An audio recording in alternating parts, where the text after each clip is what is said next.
This is the part 2 of the test regarding rotational motion. So the part 1 we talked about motion equations, moment of inertia and torque.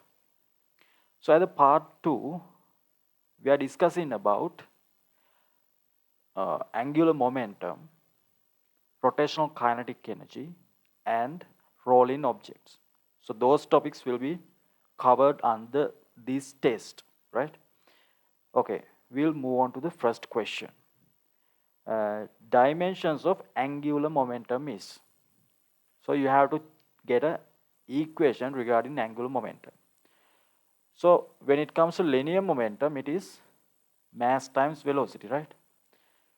But when it comes to angular momentum, mass means is related to moment of inertia, capital I. V means omega. So this is angular momentum. Now you just have to find dimensions of this. So what is dimensions of I? That is ml squared, right? Dimensions of omega is t minus 1. We discussed about these dimensions at the first part of the test, right?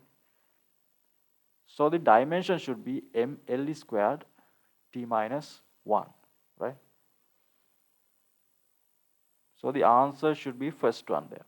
Right, second question. When a particle moves in a circular path around a point, its angular momentum is. So they are asking about the direction of the angular momentum, right? Direction of the angular momentum. Okay, let's say, so this is the particle moving in this circular path. Okay, so let's say it moves to this direction. Let's say, right? So this direction is clockwise. If it moves to the other direction, it is anti-clockwise or counterclockwise. So what they are asking is direction of this angular momentum. You know the direction of momentum and direction of velocity the same, right? We can say direction of angular momentum is either to clockwise or either to counterclockwise direction. But it is not very scientific, right? Because you know that direction should be to a certain direction of a vector. So these are vectors. So it should be to a certain direction. Therefore, a more scientific method to say the direction when it comes to angular quantities, it could be angular displacement, angular acceleration, anything like that. You need to refer the right hand rule, right? So according to the right hand rule, so get the right hand. These fingers, you have to turn it into the direction of the rotation, right? So here the rotation is to this direction, right? Then the thumb points out to where? To a perpendicular direction into the board, right? So you can say you can mark the direction of the angular momentum as into the board. So this is the backside behind of an arrow, right? So the meaning of this mark is, so this is a cross. The meaning is that is moving, that is into the board. So if you mark it like this is out of the board and normal perpendicular to the board and out of the board, right? So let's say if it moves to this side, then you have to point your fingers to like this. Then you can see the arrowhead or the thumb is pointing towards you, meaning it is out of the board. So this is the most scientific way to show the direction of angular quantities, right? Right, so the answer should be fourth one there. It is normal to the plane of circular path and through the center of the path, right? It is direction is normal to the plane that the rotation happens. Right, third question.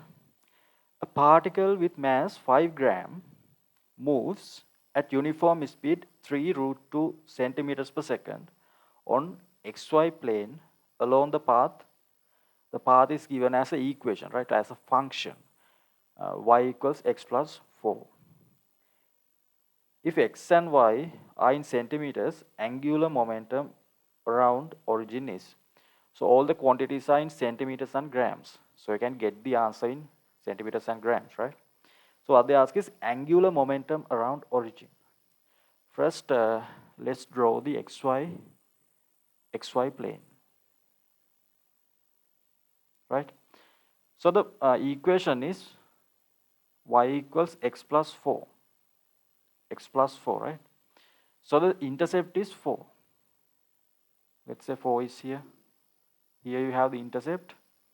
And when y is 0, if y is 0, you can see x is equal to minus 4. Okay. So these are the two values. Then you can draw the graph. So the graph should go through these 2 points. Minus 4 and here it is 4. So when y is 0, you get x as minus 4. When x is 0, you get y as 4. Here it is what we call intercept. So what they say is the velocity of the particle is along this path, right? And the value is given as through 3 root 2 centimeters per second, right? And the mass of the particle is 5 grams. 5 grams. So what you have to do is, you need to find the angular momentum around this point, around this origin. So to find the angular momentum, we have this another equation. Earlier we used I omega, right? If you want, I can just show you that. For a particle moving, moment of inertia is what? mr squared, right? mr squared. Then we have omega. Omega, you can just write it. Then just put a r here. You can write r omega. So r omega is what? V, which is the tangential velocity. So you can have m v r. So this equation is also important. You can directly use this in order to find angular momentum, right? So here I'm going to use mvr. Okay. So mass is 5 gram. Velocity is 3 root 2. Everything is in centimeters and grams. So at the end, you will get the answer in centimeters and grams. Okay, then this simple r is what? Simple r is the perpendicular distance to this, to the direction of, so this distance is perpendicular to the velocity. Then you need to find this distance. So how do you find this distance? So as you can see, here it is a 45 degree, right? Angle is 45 degree. One way to find that is that gradient here. If you think about y equals mx plus c, so gradient is 1 here, right? Meaning of that is the angle, it should be 45. Another way to find is, you know that this value is 4 and this value is 4. Same lengths. So this angle should be 45 and this angle also 45, right? Let's say this is simple r. So this is also 45. Then this length also should be 45. Sorry, this length also should be r. Then what can we do? Just apply Pythagoras theorem here. So what do you get? R squared plus r squared. R squared plus r squared is equal to what? 4 squared. When you consider this triangle. So here you have 2r squared equals 4. 4 squared means 16. Then you get r squared equals 8. So r is root 8. So what we found the perpendicular distance to this linear momentum, mv is linear momentum, you found the perpendicular distance. Then just substitute it here. So that is root 8. 5 times 3 times 2 times 8, 16. Then 16 root. 16 root means 4, right? 5, 3, 4. So 12 times 5. That is 60. So the unit should be grams square meters per second. So the answer should be fourth one there. Right, fourth question. A player on ice do spins with spread hands. Spread hands means like this, right? Then the rate is given 2 revolutions per minute. Sorry, revolutions per second. Moment of inertia in this case is 1.5. When he brings his hands closer to chest, his moment of inertia is 0.5 kilogram meter squared. New rate of rotation is. So as you can see, angular momentum conservation. That's what you have to apply here. So according to that, this is initial angular momentum equals final angular momentum. Final means this is the angular momentum before. So as he spreads his hands, this is the angular momentum. After he brings his hands closer, this is the angular momentum. So those two should be same, right? Same because when he brings his hands closer, there is no external torque acting on the system. So without an external torque acting on the system, his angular momentum cannot change. Okay, the angular momentum of the system cannot change. So the angular momentum is conserved without an external torque. So it is very similar to linear momentum conservation, right? Okay, so then you just have to substitute values here. So initial moment of inertia is 1.5. Omega 1, you don't have to do, you don't have to get this value in radians per second, because both sides you will have revolutions per second, right? So here it is 2 revolutions per second. Then for the I1, they say it is 0.5. Then all you have to do is just find omega 2. So 0.5 means 1.5. There are 3 1.5s, sorry, 0.5s. 3 times 2, 6. So omega 2 is 6 RPS, revolutions revolutions per second, right? So it is 6 revolutions per second.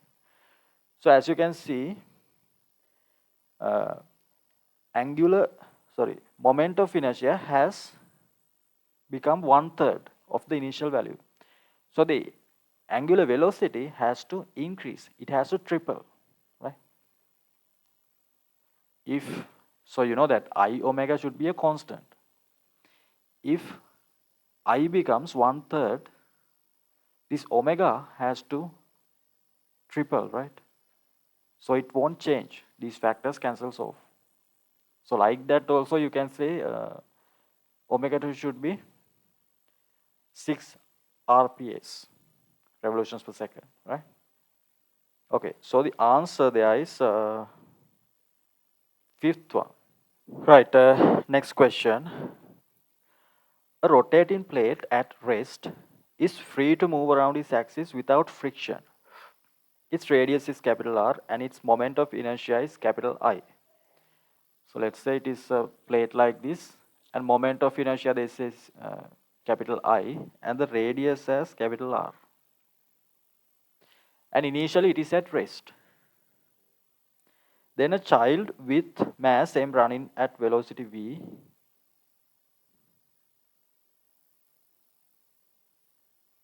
jumps, right? Jumps onto the plate. Okay. So what they ask is then angular velocity of the plate. So initially the plate is at rest. So then what happens is a child running at V jumps onto the somewhere here tangentially, and it is on the circumference of the plate. So you can understand as he lands here, then the whole system starts to rotate. So here as well, if you consider the child and the plate as a one system, there is no any external torque acting on the system, right? There's no any external torque acting on the system. But if you get the child and the plate as a one system, right? So you can apply angular momentum conservation, right? So for the system is both plate and the child. Initial angular momentum, plate is at rest. So initially it doesn't have angular momentum, right? So only child has angular momentum. So how do you find the momentum, angular momentum of child? So we can consider that this to be a particle, right? So mv, so I'm applying mv, linear momentum times perpendicular distance, capital R, right? So this is the angular momentum of the system, initial angular momentum. This is equal to angular momentum once he lands on the plate. So with the child, plate rotates. So for the now the plate rotates. Let's say that velocity is just say omega 2. Now both child and the plate has the same angular velocity. So we can add the moment of inertia of them, right? So for the plate it is I. For the child it is m r squared. You know, you can consider that child as a particle, right? With mass simple m. So it is mr squared. Now what is omega 2? Just cross multiply mvr divided by I plus mr squared. So this is the angular velocity that the plate rotates after the child lands on the plate. So let's see what's the answer. Okay, sixth question. Maximum and minimum distances to a comet from the sun are 1.4, 10 to the power 12 meters, and 7 times 10 to the power 10 meters. When it is at the closest to the sun, its speed is 6 times 10 to the power 4 meters per second. Speed when it is furthest from the sun is, right? So if this is the sun, you know that there are comets rotating around the sun like this in an elliptical path. But when it is closest to the sun, the velocity of the comet is perpendicular, right? So they have given similar questions in past papers as well. So let's say this is V1 and the mass. When it is furthest also, if you consider the elliptical path, they are in elliptical path, right? So here as well, it is perpendicular. I mean, to the distance, to this radius, it is perpendicular. Okay. Then let's say this length is R1, this length is R2. Okay. Then here for the comet, you can say that angular momentum here is equal to angular momentum here, because there is no torque acting on the acted by the sun on the comet, right? Because at these cases it is perpendicular. So you can say angular momentum here is equal to angular momentum here. So it is convenient to use this equation for angular momentum m v1 r1 equals m v2 r2. So mass does not change. We have to assume that the mass of the comet does not change. So angular momentum here is equal to angular momentum here. Then you can get rid of mass. then we can get this equation V1 R1 equals V2 R2, right? At the closest point, velocity is given. What they ask is velocity at the furthest point. So the velocity given here at the closest to the sun, 6 times 10 to the power 4, right? Meters per second. Then the radius is 7 times 10 to the power 8, 10 to the power 10, right? So I just applied this one for this point. Then this furthest point, distance is given for the furthest point. That is, let's say V2 is what we need to find. Distance is 1.4 10 to the power 12. 1.4 10 to the power 12, right?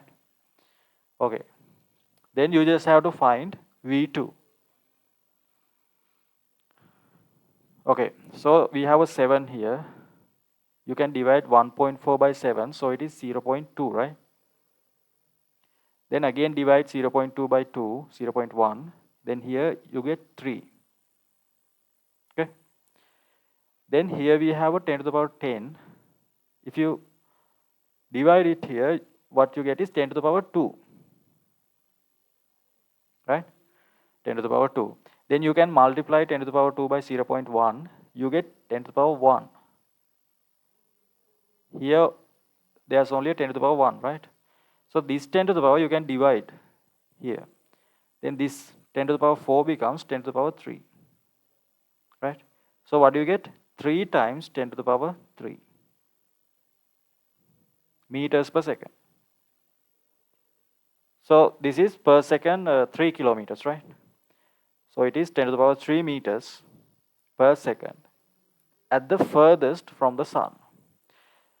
So you can see here the velocity is 6 times 10 to the power 4 at the closest point. Then at the furthest point, velocity is 3 times 10 to the power 3. So as you can see, if the distance increases for the comet, its speed decreases, right? So the answer here should be 3 times 10 to the power 3, which is fifth one. Right, seventh question. Rotational kinetic energy of a particle around its axis is capital E. If its moment of inertia around the axis is I, its angular velocity is. So this is an easy question, right? So for kinetic energy, we know that it is half mv squared. Half mv squared, right? For the kinetic energy. So rotational kinetic energy or angular kinetic energy, it is a similar case, right? So let's say energy is E. So instead of m, you have to use capital I. Instead of v, you need to use omega. So the question what they ask is omega, right? Angular velocity. So you just have to subject omega. So 2 goes here. I goes to the denominator. Then you get omega squared. Then omega is equal to, take the root from the both sides, right? So this is the angular momentum, 2e divided by I. So that's a simple calculation, right? So the answer should be second one. Right. Then it is 8. Angular momentum of a particle moving in a circular path is capital L, right?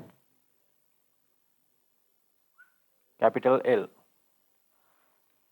If its rate of revolutions is doubled and kinetic energy is halved, new angular momentum is. So an easy way to find this is, so what they say is you need to consider the variables here.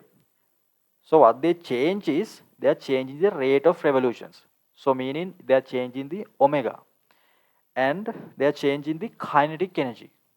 So what you have to do is you need to get an equation which only includes omega and kinetic energy, capital E.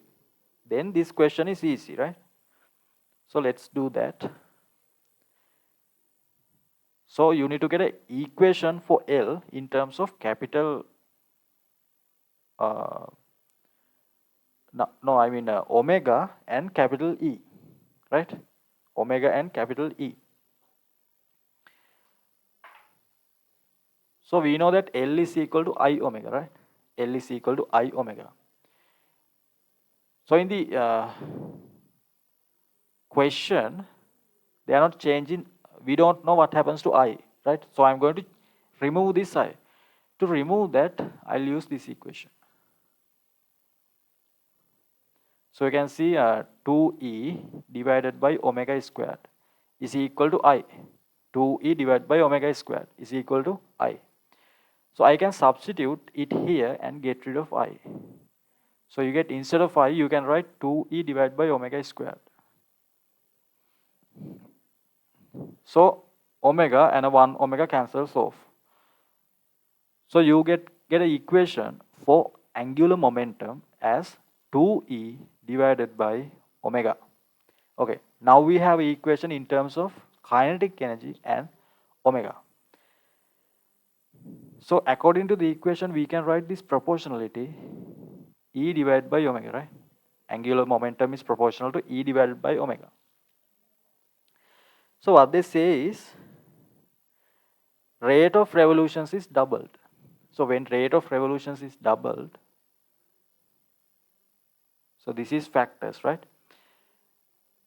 So this gets omega doubles. So the factor here is 2 and it is at the denominator. So you can understand, according related to this one, L has to be halved of the initial value. Then kinetic energy is halved, right? Then if you simplify these factors, what do you get? If you simplify these two, you get 1 over 4. So the factor is 1 over 4. What does it mean? The other side also should be multiplied by 1 over 4. So if the initial value is L, then once these changes occur, angular momentum also should be 1/4 of the initial value.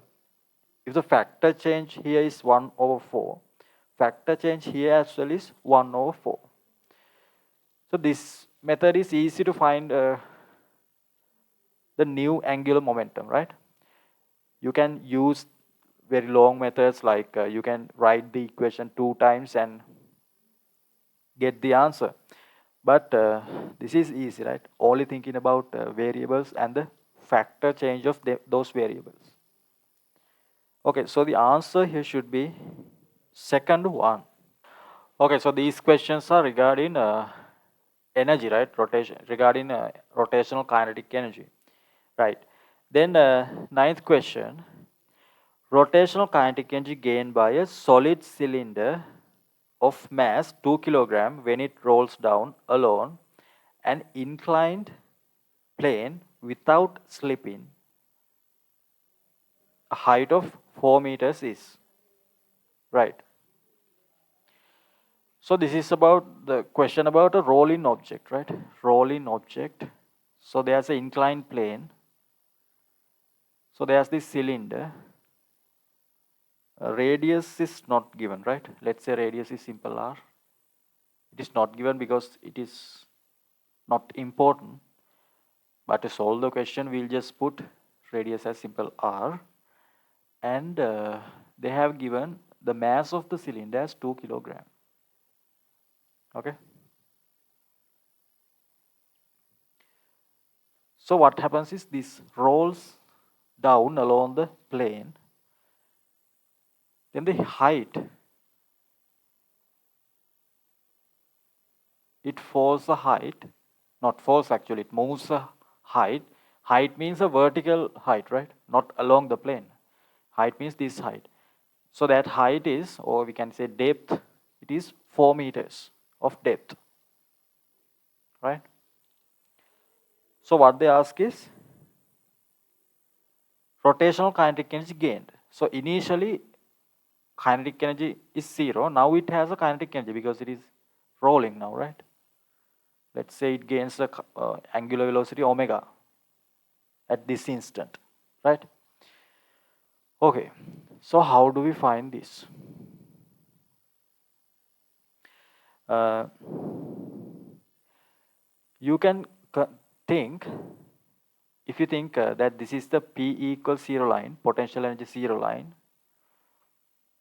the potential energy here has converted into angular kinetic energy and linear kinetic energy. So you know that for a rolling object, right? For a rolling object, as it rotates, it also moves forward as well. So we can consider the rolling object as the sum of linear motion and angular motion. So the rolling object has a linear motion, like a transitional motion, and a rotational motion. So when you add those two together, then you get the rolling without slipping, right? So we can write, if you want, we can write this equation. mgh is the potential energy here. It is equal to kinetic energy here. Like there's linear kinetic energy, half mv squared, and also there is a rotational kinetic energy. So this potential energy has converted into, part of that converted into linear kinetic energy, another part rotational kinetic energy, right? Sum of these two is equal to mgh. Okay, so here what they ask is, what is rotational kinetic energy? So how do we do this?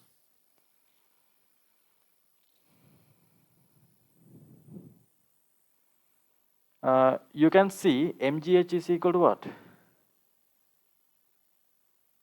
That is 2 kilogram. So the potential energy is, or the total energy in the system is, mass is 2, G10, H is 4. So we have energy 2 times 4, that is 8, and it is 80 joule. So the total amount of energy here is 80 joule. So you can see that the sum of these two is equal to 80 joule, right? 80 joule. There are many methods to you can do this, but here I'll use, so this is the easiest way to get the answer, right? I'll use ratios between linear kinetic energy and angular kinetic energy. Okay, so let's consider the ratios. Half mv squared ratio into half I omega squared. Since it is a ratio, you can get rid of half. Here what you get? mv squared I omega squared. Okay, so here we have, I'll say mv squared I. So this is a cylinder, right? For a cylinder, how do you find the I? Equation to find the I is half mr squared, right? Half mr squared. That's the equation to find moment of inertia of a cylinder. So I can write half mr squared omega squared. Okay. Then what do we have? mv squared ratio. There's a half here. M. What is this? R omega is V. So it should be V squared, right? So here we have mv squared is to half mv squared. So you can get rid of mv squared. So what you end up is 1 is to 1 over 2. Then multiply the whole thing by 2. You get 2 is to 1, right? So 2 is to 1 is the ratio between linear and rotational kinetic energies. So if this is 2, then this should be 1.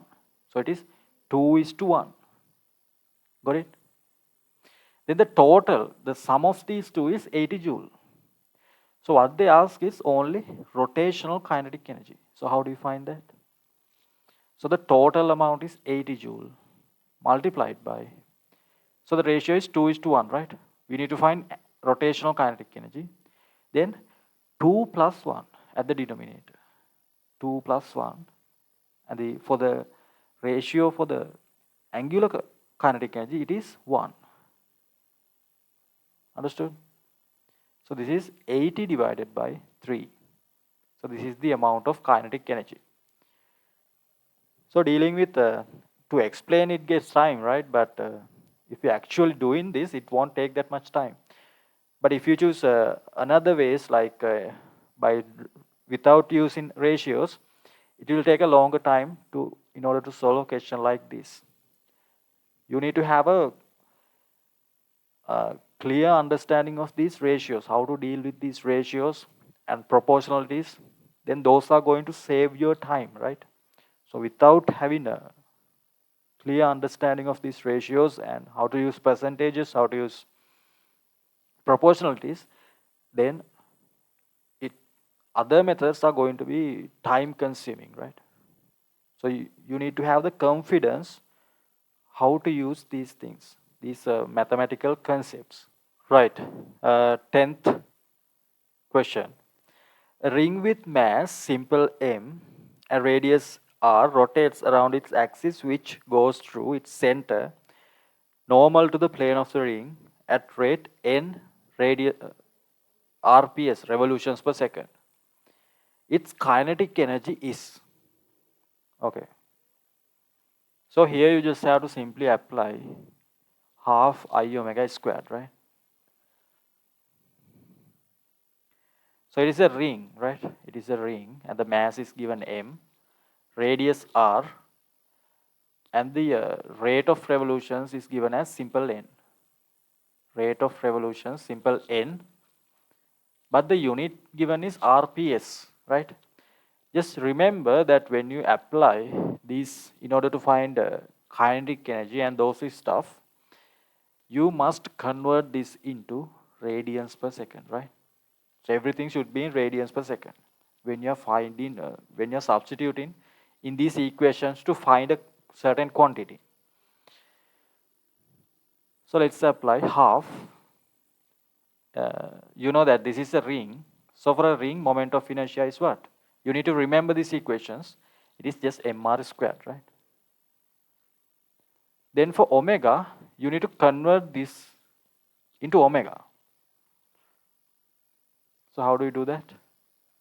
So n, instead of revolution, so it is a 1 revolution. In radians, it is a 2 pi, right? 1 revolution means per second. So you need to divide this by 1 per second. If it is per minute, you need to divide by 60. But it is per second, so divide by 1. What do you get? 2 phi n. This is the omega. 2 phi n. Then just substitute it here. So 2 phi n squared. So here you have a 4. 4 is 2 is squared, 4. Then that comes here as 2. Then there's a phi squared. Then you have m. Then you have r squared. And you have n squared. So this is the equation. 2 pi squared m r squared n squared. So the equation should be third one, right? 2 pi squared m r squared n squared. Right. 11th. Percentage of rotational kinetic energy from total kinetic energy of a hollow sphere which rolls without slipping, right? So it is a hollow sphere, right? Hollow sphere like this. Inside there's nothing but all the mass is outside of that sphere. It's a sphere, right? And the radius, they haven't given any of those. Let's say radius is capital R and mass is capital M. And the moment of inertia is given of the sphere. It is given as 2 mr squared divided by 3. Right? Then they say this rolls along here. So you know, for rolling, when they are rolling without slipping, the total energy is as both, it should be the sum of linear kinetic energy and rotational kinetic energy. So here what they ask is this one, right? Rotational kinetic energy amount. So again, if you want, we can use that ratio method as previously. But in order to find that, you need to convert these quantities into in terms of either mv squared or I omega squared, both quantities, right? Either into mv squared or either into I omega squared. So it is easily we can convert this into a mv squared. So that is easy. Okay, let's convert that. So here I'm not going to use ratio method. If you want, you can use that. But I'll just use the equations. Half mv squared. Half, what is I? That is 2 mr squared divided by 3. That is I. 2 mr squared divided by 3.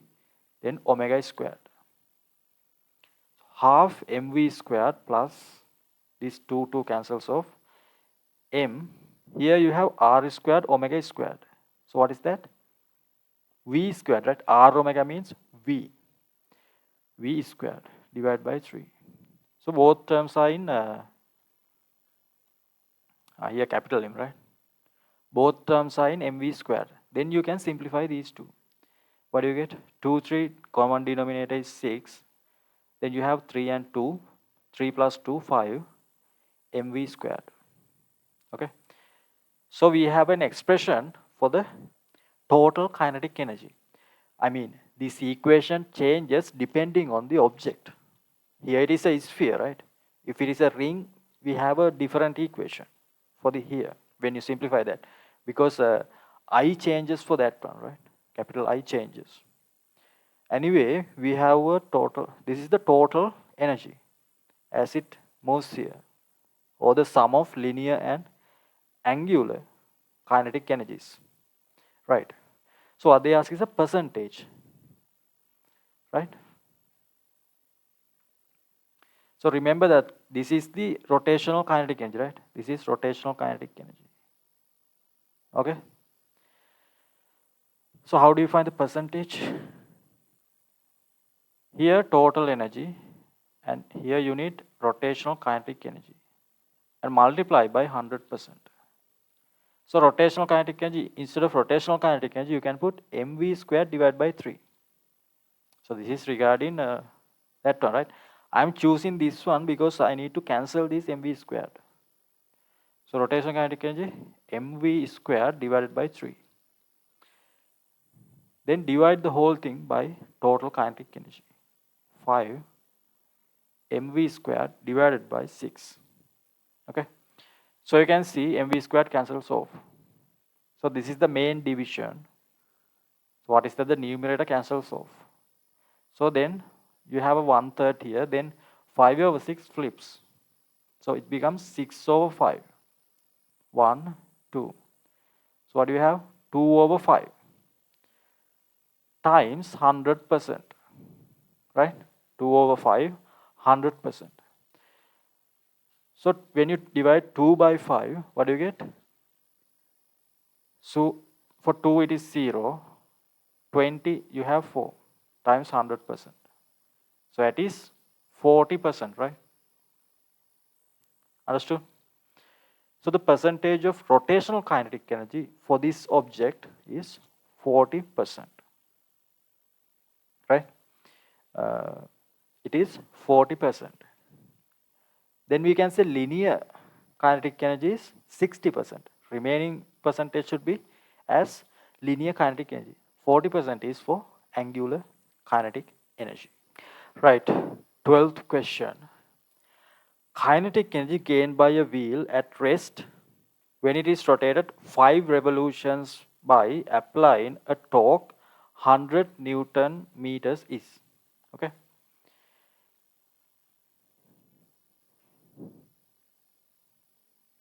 Right. So you know that, so let's say you have an object at rest. So you apply a force, then it gains a velocity. So according to energy, just linear energy, you can say that work done by the force, that is Fs, right? Let's say this is force F and the distance displacement is S. Then we can say work done by this force is equal to kinetic energy gained. Kinetic energy gained is what? Half mv squared. Initially it is at rest. So this is work done by the force equal to kinetic energy gained. So it is similar here. So initially we have this wheel, right? We have a wheel. Yeah, we have a wheel. Then similar to this equation, you need to convert this into angular quantities. So instead of force, you can use torque. Instead of linear displacement, you need angular displacement. It is equal to half mass I, and for V it is omega squared. Right? So what does this say? This angular kinetic energy is equal to torque times theta. Right? So you can simply find that. So what is the torque? 100 Newton meters. Okay. What is the theta? This theta must be in radians, right? What they say is 5 revolutions. So 5 times revolution. Revolution means 2 pi. In terms of radians, it is 2 pi. Right? So 5 times 2, 10. 10 times 100, 1000. 1000 pi joule. This is the angular kinetic energy. So answer should be second one, right? All the data is given there. Here the data is given. You don't have to consider about frictions, right? In the question, they don't mention anything about like frictional torques. If they're present, they say that, right? So you don't have to worry about the stuff that is not given. So you can consider that according to the given details, you can consider that the angular kinetic energy gain is equal to the work done by the torque. So work done by the torque is found using torque times theta, right? So if you cannot directly use angular quantities, angular equations, you can always think that in terms of linear quantities. Then you can do the conversion. Then you can get the answer, right? There's no no difference between linear and angular concepts. You can use all those equations. All you have to do, you just have to do that simple conversion into angular quantities. Right. 13th, a wheel has power 10 kilowatts when it is rotating at a rate 300 revolutions per minute. Torque on it is. Okay. So if you think this in terms of linear motion, you need to remember this equation. Do you remember when you apply a force F and let's say it is moving at constant velocity? Constant velocity. Velocity does not change because there's a resistive force as well, right? These forces are balanced. In this case, so this F is driving force. So we have this equation to find the power of the engine or something, right? So what is the equation? Power is equal to Fv. Okay. So if you know how to correctly apply this one, then you can think of that in terms of angular quantities. So here, let's convert. Let's say power is same as angular power. So force is as torque, velocity as omega. So this is how you find that angular quantity. Okay. So now you just have to do a simplification, right? So we have power as 10 kilowatts. Kilo means 10 to the power 3. So what they ask is torque. Omega is given as 3000 RPM. So how do we convert that? 3000. R means 2 pi. In radians. You must convert into radians, right? R means 2 pi per minute. Divide by per minute, it is 60 seconds, right? Right. Then 60 and 300 means 5. You get 50 times 2, that is 100. Then you can divide that. 3, if you divide by 100, you get 1. Right? There's a pi remaining here. So 10 times 10, 100, divide by pi. So this is equal to torque in Newton meters. So torque is equal to 100 divided by pi Newton meters. So the answer should be third one. Right. 14th. An object with mass m and radius r and gyration radius k rolls without slipping at speed v. Speed means it has a linear speed v, right? Its kinetic energy is. So if it rolls, it has a both rotational and linear kinetic energies. So there is an expression for the kinetic energy. So here they have mentioned the mass is simple m and the radius is simple r. And they have given us something called gyration radius. Gyration radius. So what is that? So whenever there is a gyration radius, you can find the moment of inertia of that object. All you have to do is just mass multiplied by square of that gyration radius. So you can find the moment of inertia. If moment of inertia, gyration radius of an object around an axis is given as k or any value. In order to find moment of inertia, all you have to do is just multiply mass of that object by square of the gyration radius. So you can find moment of inertia. Right. They don't say it is along a slip, inclined plane, let's say like this. Okay, so energy, kinetic energy is equal linear kinetic energy, angular kinetic energy. So half mv squared plus half, what is I? Mk squared, right? Times omega squared. So in the equation, in the answers given, they have taken out mv squared out, right? Half mv squared. So what you have to do is you need to convert this also into somehow into a m and v squareds. Half m k squared. Omega is what? We have this v equals r omega. So instead of omega, you can put v divided by r. V squared divided by r squared, right? Now, both of these terms have m, half m and v squared. Just take half mv squared out. So what do we have here? 1 plus, take half mv squared out. So inside the bracket remains k squared divided by r squared. Okay. So this is the equation for the total kinetic energy of that object for a object that is rolling without slipping. So the answer should be second one for that. Right. 15th question.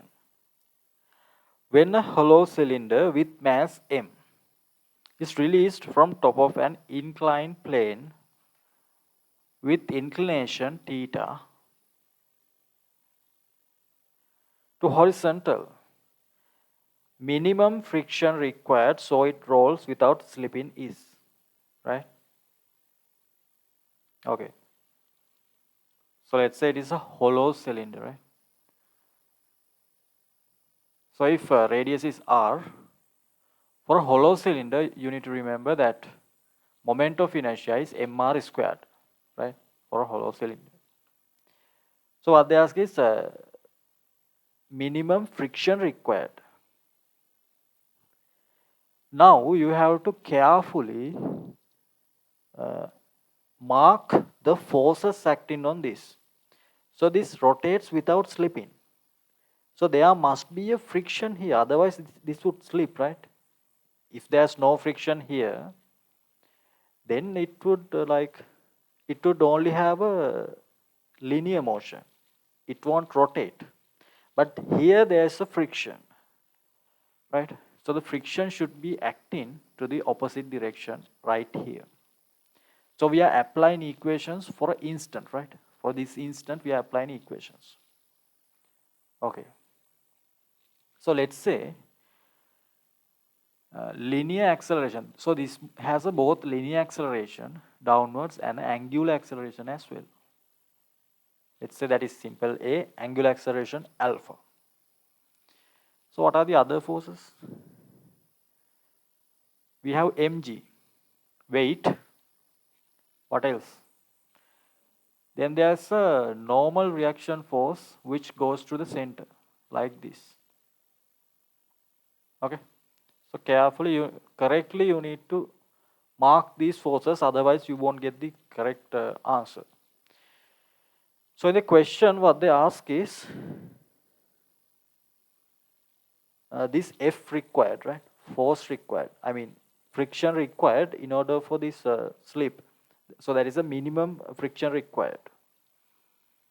Okay. How do we do this?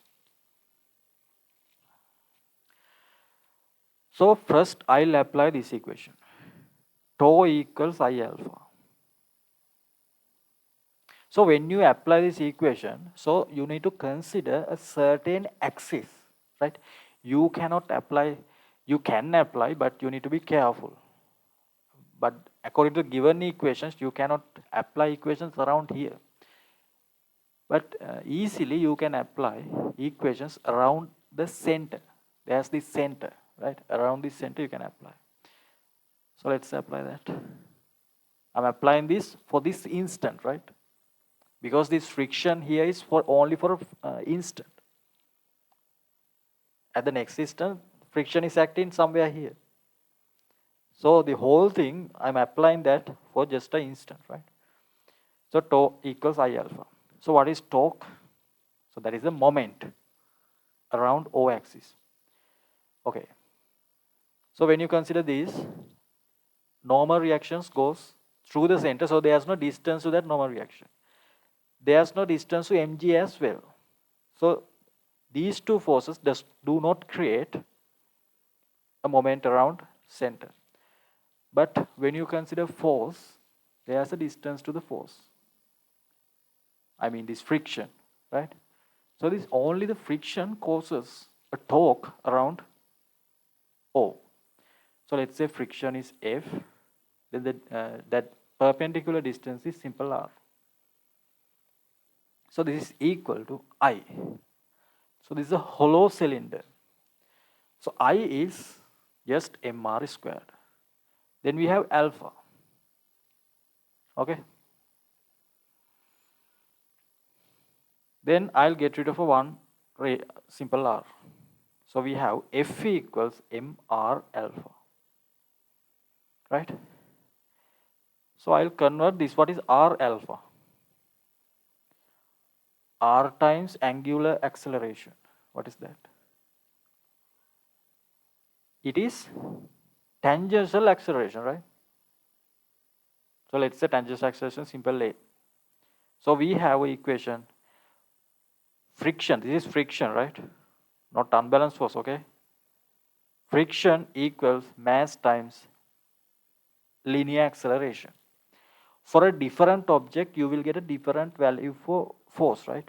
So let's say this is like a sphere or something. So for a hollow sphere, you would get friction as 2/3 m, right? But since this was a hollow cylinder, you only got as ma. So first thing you need to have that friction in terms of these. F equals ma. Then I'm going to apply F equals ma. This F is unbalanced force, okay? This is the Newton's second law.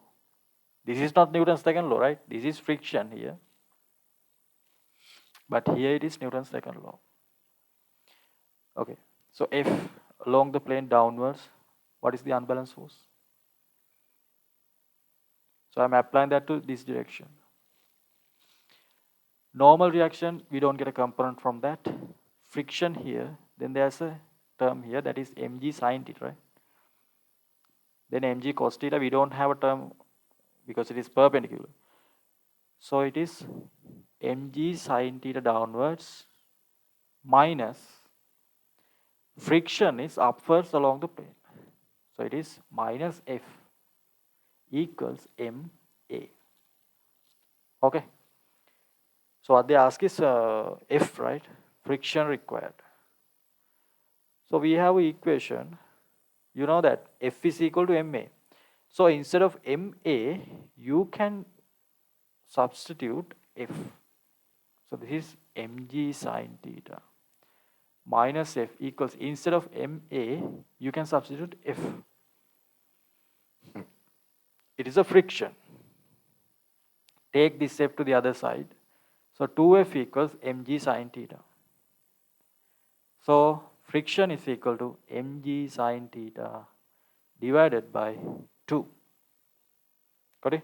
So this is the minimum friction required to roll this object without slipping. So the answer should be second one, right? Answer should be second one.